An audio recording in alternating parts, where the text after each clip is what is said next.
Father George, shall we start the program? No, you are muted. Yes, we can start. Yes, please.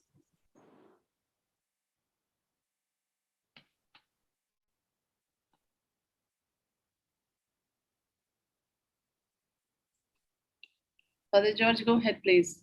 Yeah, so it's a great pleasure welcoming Dr. Gayatri Vasudevan, and she is the co-founder and CEO of LaborNet, also was a functionary at International Labor Organization, that is ILO, and today she will deliver the lecture on workplace discrimination, a valid topic, and also very critical topic, because discrimination in any form, if it is negative, it affects not only mental peace of all the people, but also the particularly discriminated people get affected most. Dr. Gayatri Vasudevan, thank you very much for taking your time and addressing our students and faculty on this very much needed topic. Also, welcome Dr. A.K. Pani, our Dean Academics, to take part in this program. And all the students and faculties of Delhi-NCR, XLRI, and XLRI Jamshedpur, most welcome for this insightful, wonderful evening. Thank you very much. Thank you, Father George. Good evening, good afternoon, good morning, from whatever part of the world you are joining. Greetings of the day. On behalf of XLRI Center for Gender Equality and Inclusive Leadership, it's my great honor to welcome to you all to this series called PATHMAKER CGEIL Dialogue. This program, which we started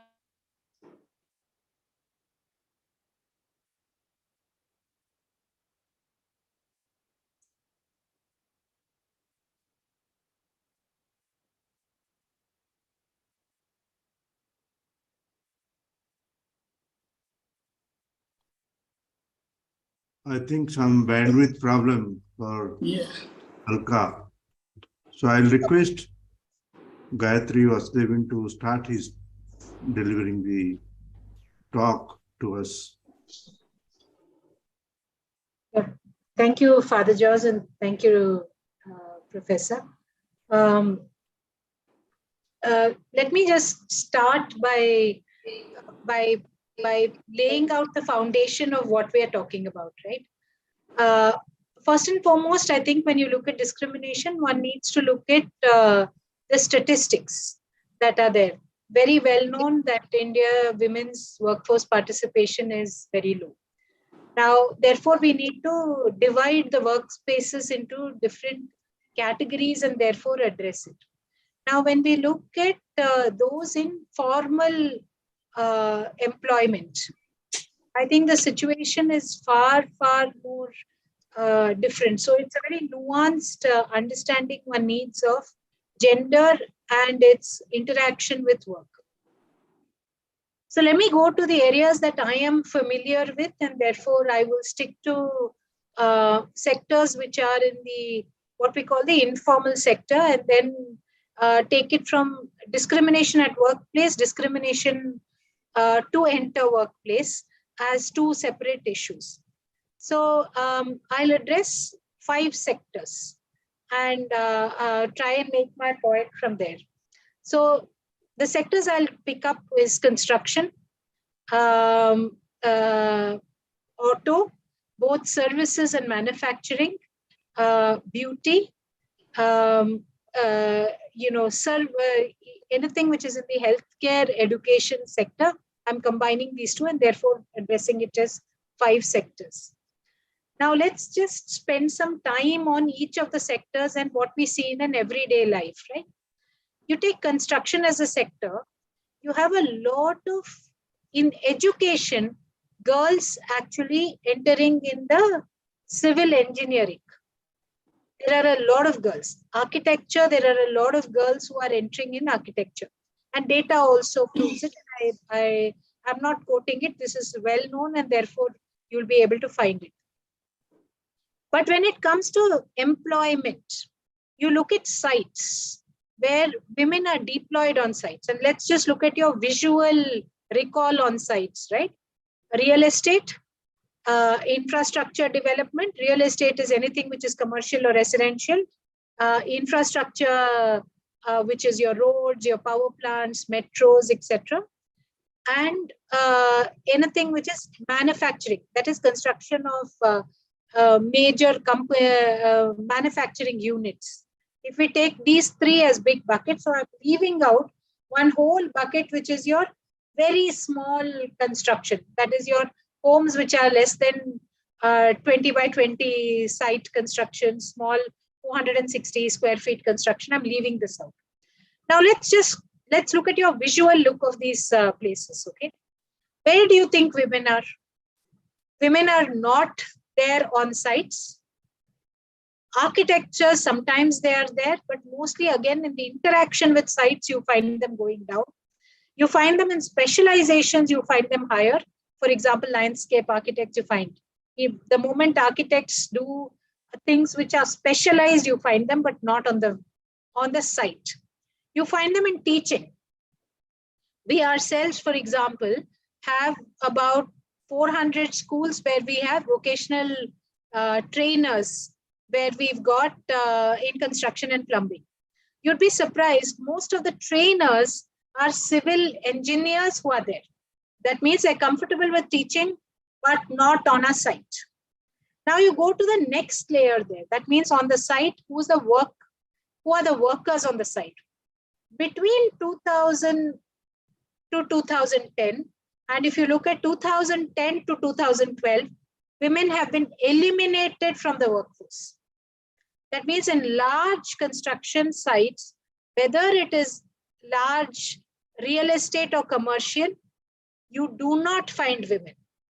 In manufacturing, if you're constructing manufacturing units, you do not find women. You find them in the road construction, in what you call civil PWD1, you do not find them on the highway construction, for example, which means wherever it has got more mechanized, wherever it has got more organized, you're actually eliminated women. So the discrimination is where I'm coming from, is at the entry. The second is, why were women taken off these job roles? The reason is that they were actually paid as a unit. The male and female as a workers came in as a unit. When you found that that unit became unviable economically, they went out of the workforce. Now we should look at one, as I sort of almost rest my case, saying women have been eliminated from formalized construction. Women are getting educated in civil trades particularly, but are not practicing on sites, but are more likely to be teachers or in adjacencies in the construction, which is the reason I'm spending so much time on it. Is 10% of our workforce is in the construction sector. It is also a major GDP driver. So anybody who's interested in human resources should be interested in the sector and the gendered nature of this sector. Not in a positive way for women, but it is gendered all the same. The second thing that I'd like to discuss here is those who come into sites. What is the experience that they have? Is a site, for example, a friendly place for women? Amenities, toilets, places to stay, just plain amenities are not available. And I say this with a fair amount of confidence because I do visit quite a few of the sites. So I think this is an issue there. So in construction, question of discrimination or not has happened by eliminating women from worker roles, entry of women in education, but not entry into the workforce at the site, but entry into adjacencies. So discrimination needs to be thought through differently. Now let's just spend some time on manufacturing. Now manufacturing, let's just take 2 layers of manufacturing, right? One is your auto, anything which is related to your auto, and then you take leather, apparel, rubber if you take as areas which one is talking of manufacturing. you'll find that the south and the west of India is getting feminized. Apparel, well-known feminization of labor. Leather, well-known feminization of labor. Rubber, in the recent past, if I look at the last decade, has seen major feminization of labor, which means the worker segment is women. The supervisory segment is male. The supervisory segment, are women not ambitious enough to become supervisors and managers? So that means your line manager, your factory manager, your your 2-floor managers are all actually male. So what is resulting in women being in the workforce but not being in managerial positions? What is the reason? I think one needs to introspect and come back with it, and I'll come back in a minute to it. Now here, practices which are discriminatory or not needs to be very well thought through, right? In a highly feminized environment, whereas the north and the east are still not so feminized. So if I take just leather in Tamil Nadu versus leather in Kanpur, if I take rubber in Tamil Nadu, Karnataka versus rubber in Gurgaon, Ludhiana, Jalandhar, I'm just taking parallels of this. You will find the difference between where one has migrant workers, the other has feminized labor from the neighborhood. These are very important to look at how one is going to look at policies and discrimination. So is the discrimination in moving up the value chain? Is it at the workplace? Is there a discrimination, or is it a social, social norm issue? Which means when I'm in my reproductive years, am I dropping out of workforce, or am I not taking up leadership roles because it is thought to be more onerous to me? I think we need to look at discrimination from that perspective. And at all points, I am coming from the simple fact that one has to have entry, one has to have staying power, and one has to have career in order for one to look at in an industry. Now, let me spend some time on beauty. You've seen the reverse we see in India in beauty. Beauty was a primarily women-dominated salons. Beauty parlors, they were called, You didn't have unisex salons till probably, again, a decade back. There were beauty parlors and there were barber shops. Today, you have unisex salons. When you have unisex salons, wages have gone up. But if you look at the wage disparity which is there, you find that the unisex salons, pay more. The male, quote-unquote, beautician, be it a person who's a hair specialist or so, will get more than those who are women. Now, again, one needs to see what is the reason that we're having different job roles for different genders, and why is it causing the issue in the pay parity, right? To me, discrimination is about entry, staying, moving up the value chain, and about practices. So 3 sectors that we spend time on. Now let's spend time on 2 more sectors, and then I'll sort of try and wrap my argument around it. Take healthcare and education. Both, if you see, at the healthcare, we've all heard the ASHA and the A&M being repeatedly felicitated, congratulated, thanked, are all women at the lower end. You move up the value chain, again, you start seeing differences which are there. You move to specialization, you start seeing differences which are there. And I'm not touching the doctor layer. I'm only touching the layer of the phlebotomist, your lab technician, anybody who is in the support in a medical infrastructure, be it to bring patients in or to treat. I'm not talking of the core medical doctor, nurse layer in a sense. Education. Your early childhood childcare in the government Anganwadi, in the private early childcare schools, schools themselves, teachers, you again find the same pattern. where is the entrepreneurial venture most is actually in these areas. But if you look at it from an employment perspective, you find there is a difference between where women are coming into workforce, where women are not moving up the value chain in the workforce. Where have women moved up the value chain in the workforce? Banking. Clearly in banking, women are moving up the value chain quite a bit. You're seeing it in the services sector. That means women are entering workforce where there is a safety of a large number of them there, where there is the movement is a lot more, is not so divided on dexterity. Are 2 points which could come in here. And the reason why I make the statement is, if we want to change women's entry into workforce, one needs to really look to see which sectors should we bet on and how should we bet on it. Point number one. Point number two is our policies. So HR policies which companies are going to, and I guess a lot of you are possibly aspiring or already there, you will have to look to see, are you influencing your value chains? Because it is not in the main company where the issue is.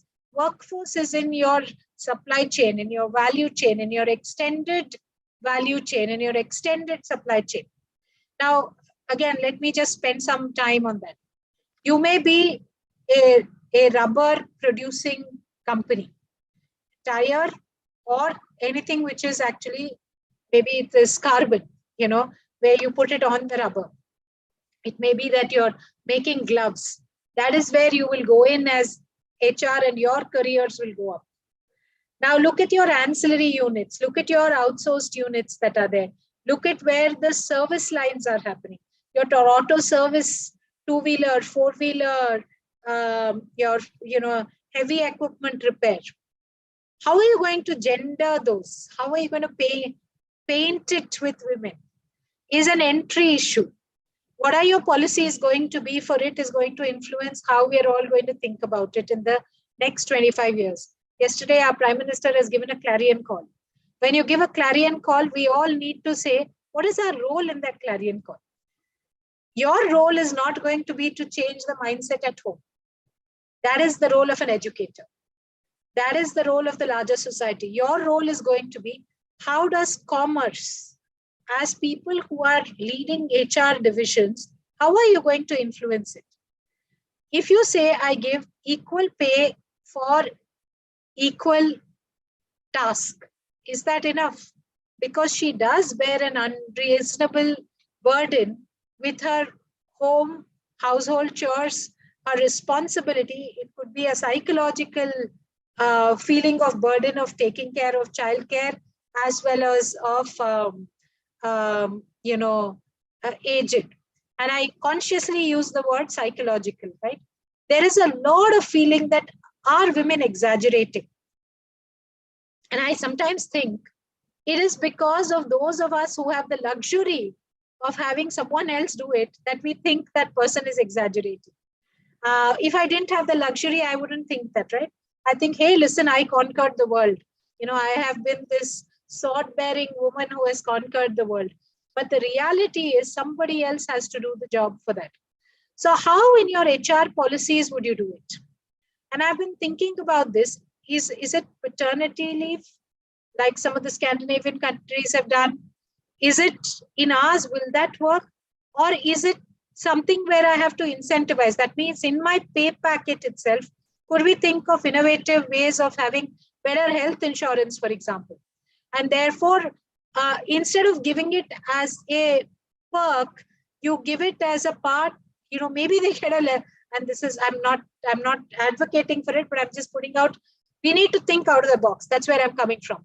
Could we give her such a great health package that every mother, father, mother-in-law, father-in-law, husband feels, listen, let my wife go and work. She's going to take care of the health of this family. Or should we give her such a great package for simply children's education and therefore she gets out? The reason I'm saying this is we need to think out of the box. our women in workforce is falling. Women, we have a glass ceiling, which is a universal problem because of your unfortunate biological clock that many of us have to deal with. So if these are the two reasons, then how do you really bring them in? For the first, I think the answer to me is we have to do something completely different. It cannot be just a tokenism. It is not giving a sanitary napkin on the day of my periods and saying, okay, it's over. It is not doing anything which seems revolutionary, but is tokenism. But it needs to be something which is really going to break this barrier, because you've got to go up from 17%. So 17%, even if we vie for 32%, is going to be double, right? So 1.5 times double. I was actually thinking, what do you need to do? Bring women into workforce by doing something very different. Let's think out of the box. Let's think which sectors should we target. In my mind, it should be sectors where they're already there. Capture that share sector, move up the value chain. How do you do it? The second, as I said, is the biological clock, which is a far, far more difficult issue, and your moral responsibility, which is something that needs to be tackled in a different manner. So I honestly feel we need to look at discrimination. The word discrimination is post you in work or pre you coming into work. All that I discussed till now is entry into workforce. That means at that point itself, there are barriers coming in. Now, once one is in workforce, who bears, is there a barrier? Is there not a barrier? Let's just address that for a minute. Maybe for the next 5 minutes, I'll address that and then, stop to have a discussion around it. It's a very double-edged sword, right? Discrimination for any group which is in a smaller number, which is aspiring to be there, is something we have to address head on. Now, is it at policies? Is it at grievance mechanisms? Now, grievance mechanisms is what we often spend time on. But I think we need to look at structural policies and then look at grievance mechanisms to solve the structural policies. I am not equipped, nor am I competent to talk of grievance mechanisms, so I will not spend time there.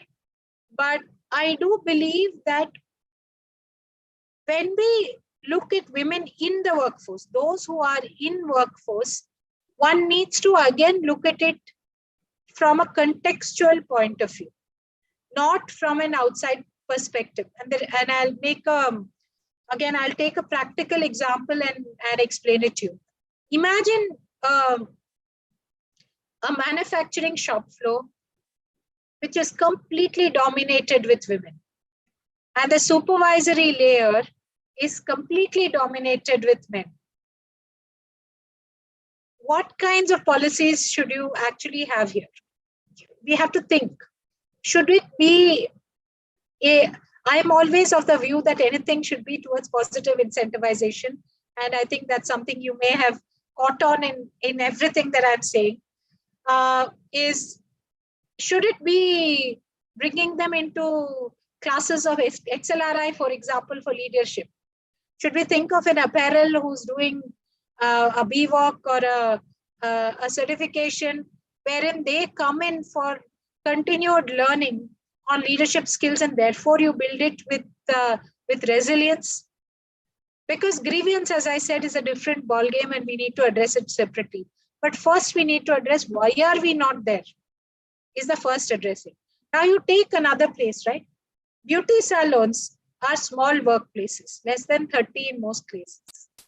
Auto service dealerships are small workplaces. Both are small workplaces. Why do you find women in beauty salons, but you do not find them in auto service dealerships? Both have less than 30. Then you should have it in both, right? Somewhere there is a value chain proposition we need to bring in. By bringing in more women into these workplaces, which maybe are seeing a combination of men and women walking in. So what is those ways? In airports, I often see there's a token 1 or 2 women drivers today. Bangalore, Mumbai, Hyderabad, Delhi have it. But 20 in Bangalore, I was counting last time when I was talking to them. 20 airport taxis are quote unquote banned by women. Women are drivers. So what do we do for these are what we need to think through. How are we going to change? We call them delivery boys today in the sector which is booming, the logistics, e-commerce sector. What do we do to bring women into this? Are structural changes we need to bring in, wherein we look at state, community, company. Company where we'll add value is value chain. So I think I was given 25 minutes to 30 minutes. I will stop now and take any questions which come. Dr. Gayatri, you can go ahead because I couldn't speak, so you have another 5-7 minutes to speak. Please go ahead. Okay. So I think the key, if we look at it again, comes from the same thing, right? Is now let's just flip it around a bit and let's go to wage and parity. Who gets paid for what task is a very important element, right? There's enough theory to prove that the higher a wage is, the more likely are the chances that a person will remain in a career. So FSG has done a study on it, and there are innumerable studies which are looking at frontline and where do women stay. So if you have women doing more part-time work, which is just adding to their supplementary income rather than their full income, they're likely to be falling out of the workplace. The reason is their value is not known. So wage, for us to move it above aspirational wage for women, is very, very important. And it's a struggle. I say this from practical experience of running LabourNet. I say this from that, and I have innumerable examples which I'm happy to share in some time. But getting women to wage above 10 to 15,000 per month, which is about the minimum wage, is so, so critical. Now it comes down to days. What does this mean in days? So when you look at people who are paid by task or per day, that is the measure. Are they getting 26 days of work? Are we able to measure that work and get them to, I don't know, 2,000 rupees a day? 2,000 rupees a day makes it 50, 60,000. Their chances of moving up the value chain will be much higher. I see one of the some of the comments, and during this itself, I'll try and address some of these issues. So one of the questions which is there is, some of the students want to know on workplace discrimination, should the solution be top-down process or bottom-up process? So this is a very, very difficult one, right? What do you mean by top-down and what do you mean by bottom-up? If the bottom is your top, for a minute, assume that, because the larger number is at your bottom. In that case, what solutioning will you get vis-a-vis something which is top-down? Top-down always works for structural changes. That means anything which is policy-related structural change is best done top-down, according to me. Bottom-up is when you have grievance which you have to address against, or something which you have completely missed addressing in the top-down. Therefore, it is not an either-or case. And let me just spend a minute on it, right? Let's take leather, rubber, and apparel, where you have women in the shop floor, which is very common. Your managerial layer, as I said, is largely male. Now, where is discrimination going to come in is, how do you move women up to your line supervisor, your factory manager? As two examples, let's take. So line, floors, factory, let's move in that direction. So what is the thought process there? The thought process there will come from the fact that who is likely to solve an issue if there's a crisis? Is a woman a decision maker to solve issues? If there is a labor crisis, if there is a mishap crisis, it could be fire, it could be somebody, when these things happen on the shop floor, somebody is hurt, who's the person who's going to take it? Who's going to maintain discipline? So these are, a lot is perception related. So here you need a bottoms up. Perception is a woman cannot take the hard decisions, cannot come and do it. Those are perception. There I feel you need bottoms up. You need to have solutioning there, which is going to help you understand that you can take those discriminatory calls. Now let me address the second question, which is out here. Decreasing intake of women. Yeah, it's a vicious cycle. I completely agree. Should government force companies to have minimum? See, this is always the problem with affirmative action, right? Should you have affirmative action, and to what extent should you have affirmative action? To me, more than government doing it, this group, and if I look at 300 or 400 of you who are listening, are to me more of a decision maker than any government can be. Can you change your HR policies, which is going to have women in workforce? What can you do? See, anything which government does comes with a diktat, right? And it also comes with your license Raj. Do you want license Raj, or do you want to take the reins in your hands and make the changes? What prevents HR, and here I'm just using it as a broad term, for companies and the decision makers in companies, for HR, finance, and the management to actually think, how can I get women in? What should I do differently? I need to do something differently, right? Same pay, same wage structure, not working. So what can I do? And I think that's where it will work. If you tell yourself, I need X number of women, you can't do the same things and get it.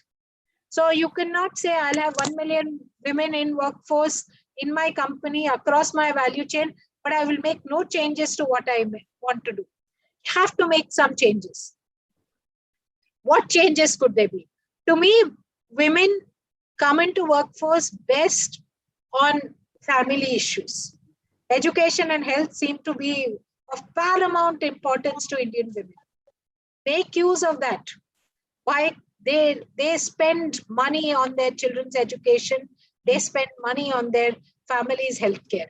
If these are the two triggers for women, is it not possible for us to create interesting policy, interesting incentives for women to come into workforce, and therefore drive it? Drive 10 pilots per company. You'll come up with something very, very interesting, far better than what I can explain.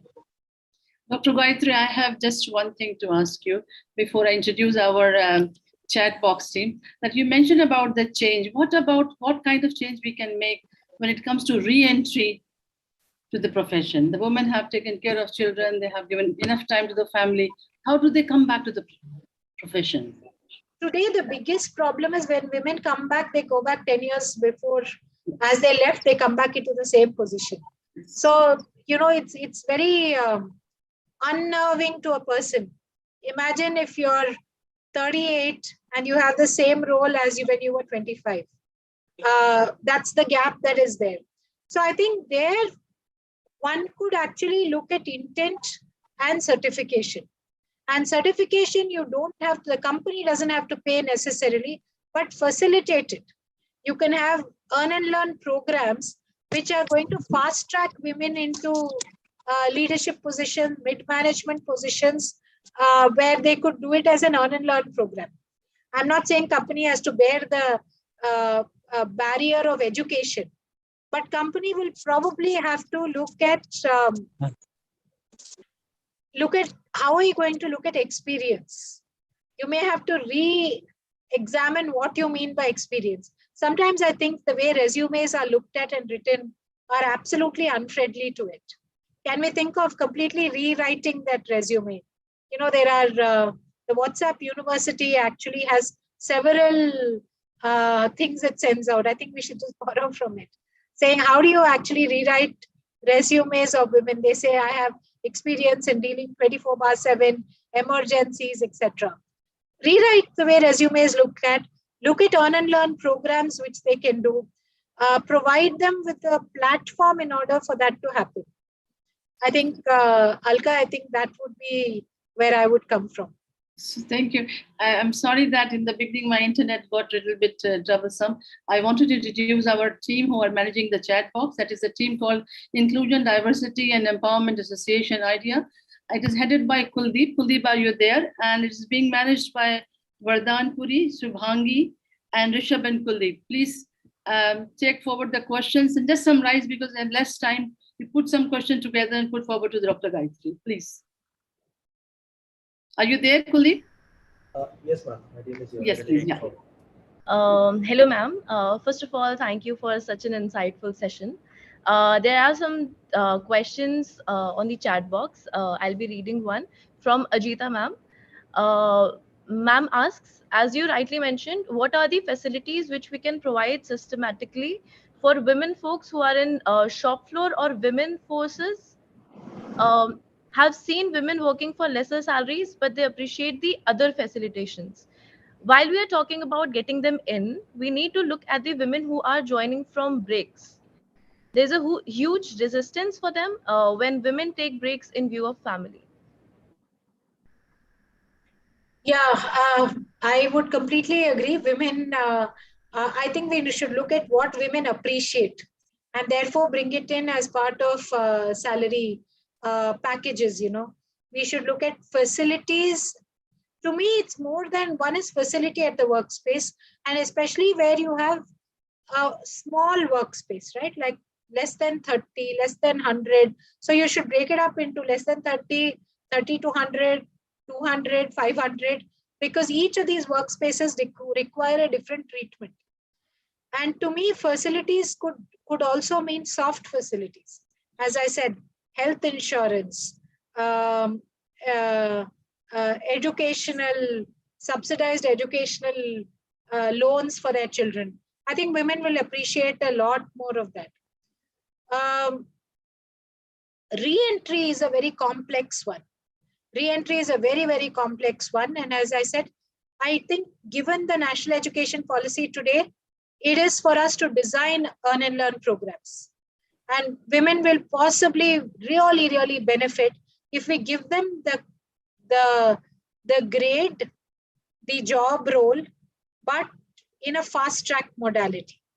So, you know, the 13 years between 25 and 38, how do I actually get back? Several of them don't even have such long breaks. Several of them have 5 to 7 year breaks. So 5 to 7 year, how am I going to treat? What kinds of skill sets do I want them to do? And also relook at the way we are looking at experience. We always think that experience has to be learned in a classroom, in a job. Experience is experience, guys. Why is experience only in 2 places? I mean, I experience when we go out to walk, that's an experience. You walk in a gym, that's an experience. Are you telling me the gym experience is better than the walking in nature experience, or is the other? They're both experiences. So I'm saying, throw out the way we write resumes. Bring out attributes wherein you're actually measuring attributes. And today, I think, given the amount of tests we have, you know, psychometric tests, the analysis that are there, the AI-based recruitment tools, I think if we put our minds to it, we'll solve this issue. Because we are linear. Experiences, do education, learn a job, move up the value chain, have more experience in workplace. That's the only experience which counts. If I change that, for a minute, throw that out and agree to the other experiences one gains in life. Give value to it, measure it. Don't take it by value alone, measure it. Measure it and bring in earn and learn programs which could be very, very, and institutions like XLRI could possibly bring in those bachelor's, re-entry bachelors. Maybe there can be dual masters, etc., which allows you to move up the value chain. Right, ma'am. Thank you for your take on that question. We also had another question from Nana, who says that the decreasing intake of women in the workforce leads to less number of women being promoted to higher position. This sort of creates a lack of women role models, which leads to more difficulty in reducing the gender pay gap. How can we break this vicious cycle, and should the government force companies to have a minimum level of fixed job for women at all levels?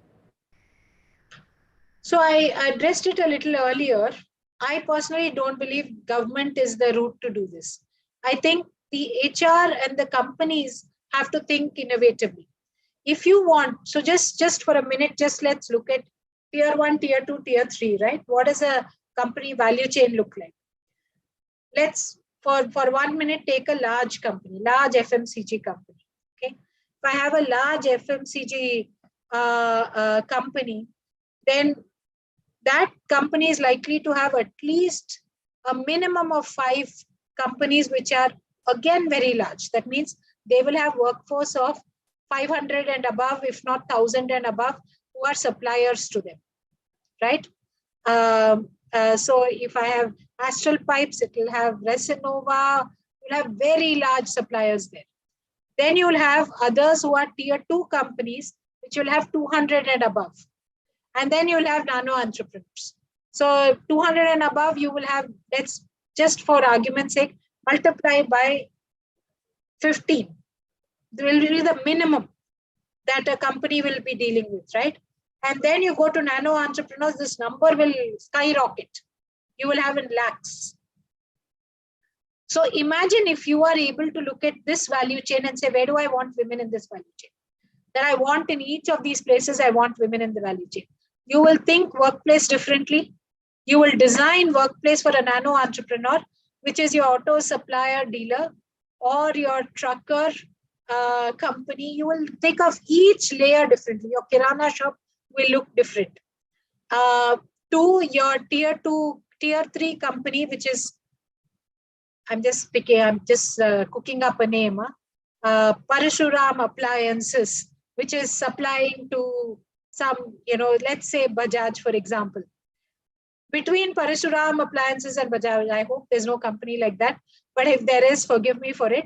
But I'm just saying, you just look through those value chains and see how will you make the impact.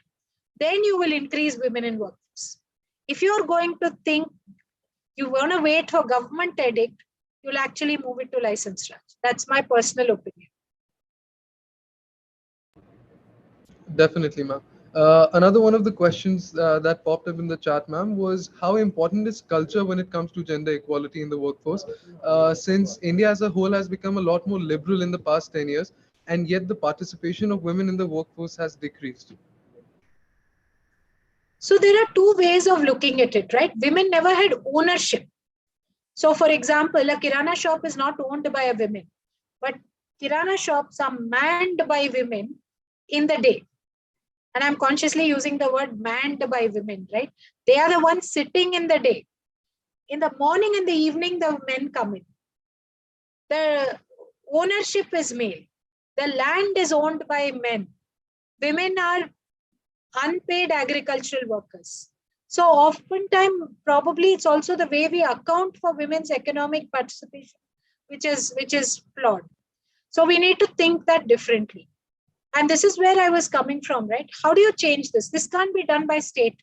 State, for example, is already government is saying that if you have a ownership of a house as a joint ownership, your registration fee will be lower. So government will put all those. But as companies, because you control commerce, you control wage, how can we do that differently? I think that's where we should look at it, is where I'm coming. And we shouldn't undermine the power of the supply chain and the value chain. I think we haven't as a country put enough effort into it. Given that's our problem, right? We have a cultural problem. We have a, discrimination between men and women is sharp, girls and boys is sharp. In that case, we should have put more innovation here, more thought process here.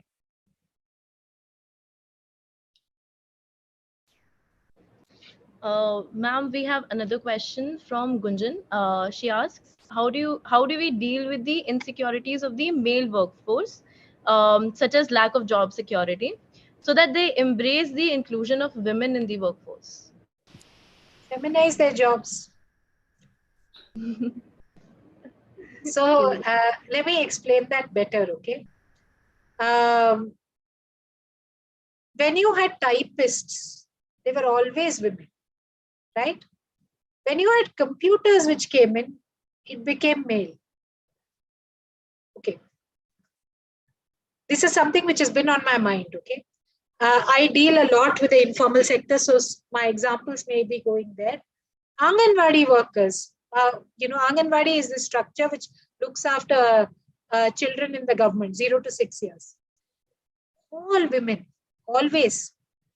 Women and Child Development Department will be led by a woman. Are you telling me men can't lead a Women and Child Development Department? Do I have to be a woman to lead it? Please, why? So assume now, let's look at it different. Anganwadis are done for 3 hours, right? Which is not enough for any woman to go out and work. I can't leave my children for 3 hours and then work only for 3 hours and come back, pick up my child and go. So for the remaining, assuming you have another 4 hours, you create half and half. You know, the Starbucks concept, you have men be the Anganwadi worker for half a day, women, they will start looking after children. Imagine. They will learn the skill set of cooking. Just imagine what it will do to the economy. It will change your mindset. Think out of the box. You know, I think it really, really looks to see who is doing what. Change it. If you change it to the positive, don't make them not earn, right? Give them the same salary, no? What I'm very sure of is if they get the same salary, that salary for that entire job role goes up. That's the positive when masculinization of a job role happens. When feminization of a job role happens, wage goes down.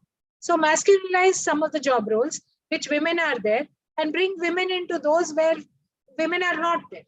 So that you do through policies. So let's think creatively, people. I think that's where I'm coming from. Right.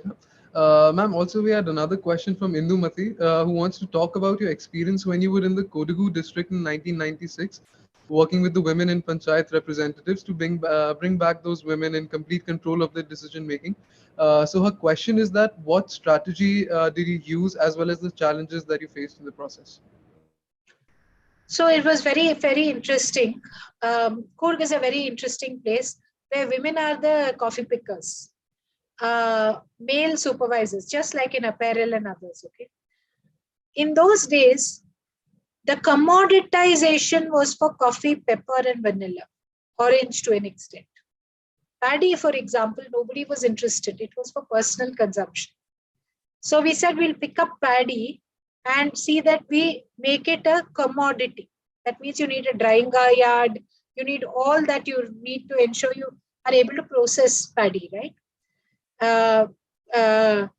Immediately you can actually change that whole thought process, because women start earning from a commodity which was never a commoditized.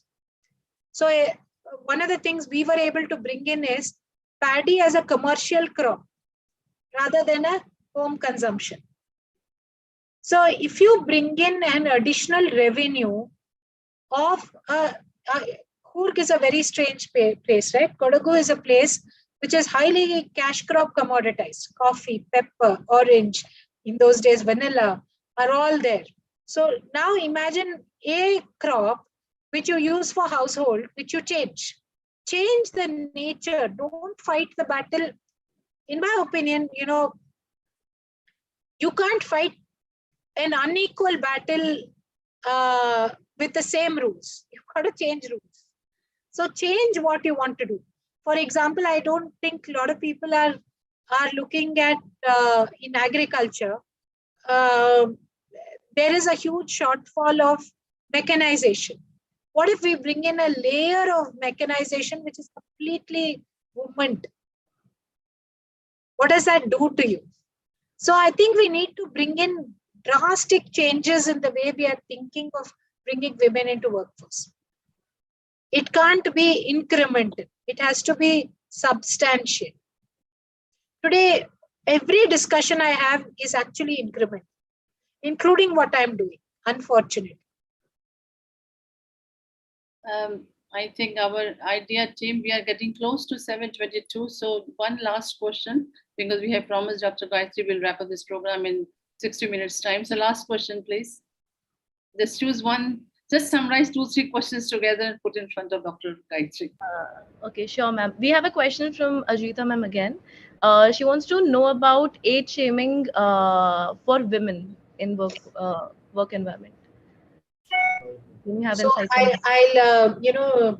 I'll give you a very interesting example of last week. So I was in Punjab, where I was visiting one of the factories, and they were saying कि औरत जब उम्र हो जाती है कैसे काम करेगी? So I just looked at this guy and said, "Do I look young to you?" मेरी उम्र है नहीं, आपकी बात तो दूसरी है. I said, why मेरी बात दूसरी? He had a very interesting point. Okay, he said,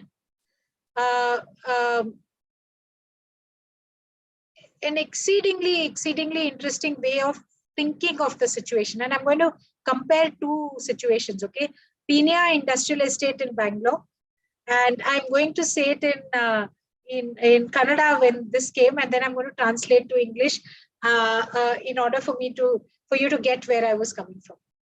In Pina Industrial Estate, I had visited an apparel factory where he said, we are very liberal, we do everything for our women, we want to see them come up, etc.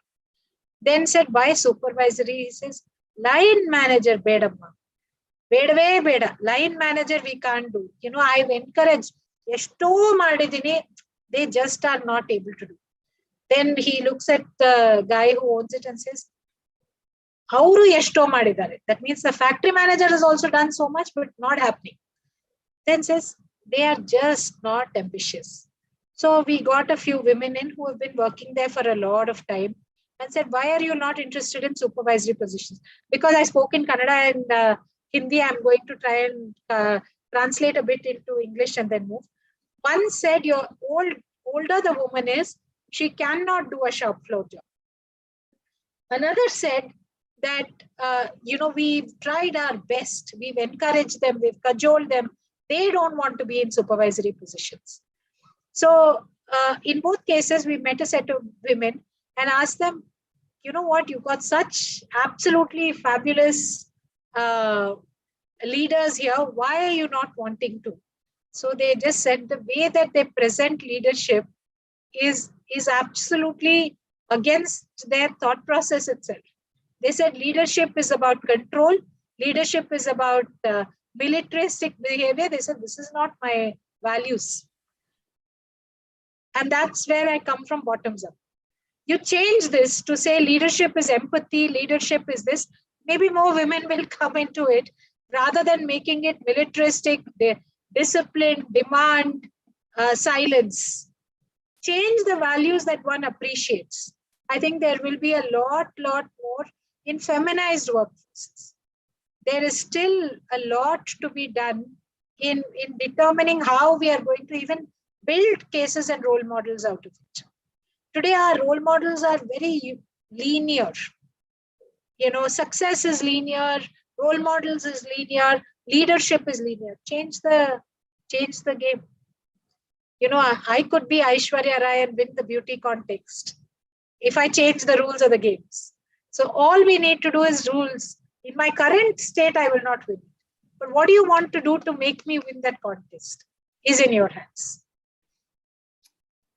That's very interesting. Thanks a lot, ma'am, for answering all those questions insightfully and with so much patience. We really appreciate it. Thank you so much for inviting me.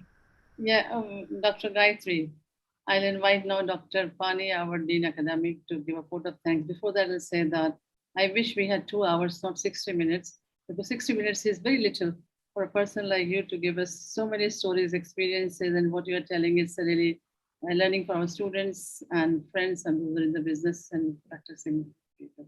Dr. Pani, are you there? Yeah. Yeah, please. Good evening to all. It's my pleasure to give the votes of thanks. Dr. Vasudevan, finding time for us today evening to speak to us, to speak to our students. I thank Father George, the Director of XLRI, Jamshedpur, and Father Kashmir, the Director of Delhi-NCR. I thank Alka for arranging such a wonderful talk. I thank again Dr. Vasudevan to finding time for us. Thank you all. Just Vasudevan, I have seen some time back that the US government have changed the rule for the payment for the football players, whether the men's team or the women's team. The pay salary structure was different before, but now they made it similar. So no discrimination in that case. So slowly this discrimination is going out. To hope will be a level playing field for both women and men after some time. Thank you. Thank you, Dr. Pani. Thank you, everyone. Dr. Gayatri Vasudevan, it had been a great pleasure to have you in this program. And I'm sincerely regrets that my internet was not working properly. So in the beginning of the part, we missed the things and the facts I wanted to share with our students and faculty members. But I'm sure that Dr.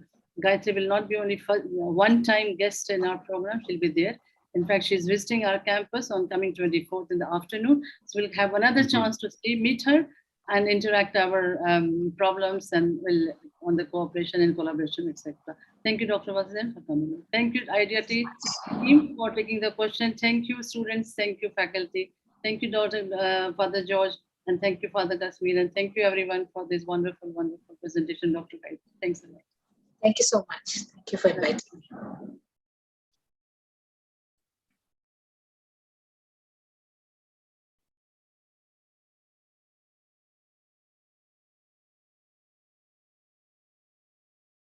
Thank you, Kuldeep. Thanks so very much. Kuldeep, thank you very much. Thank you, ma'am. Yeah, I'm sorry that in the beginning this thing was not working properly. So we missed the intro and the information I wanted to give all the students, but it's okay. That's part of the technology, what we can do. Yeah, thank you so much. But it was nice. A lot of people joined today. How much? About 400 plus, right? Yes, ma'am. Yeah, 400 plus. Thank you. Thank you, everyone. Thank you so much.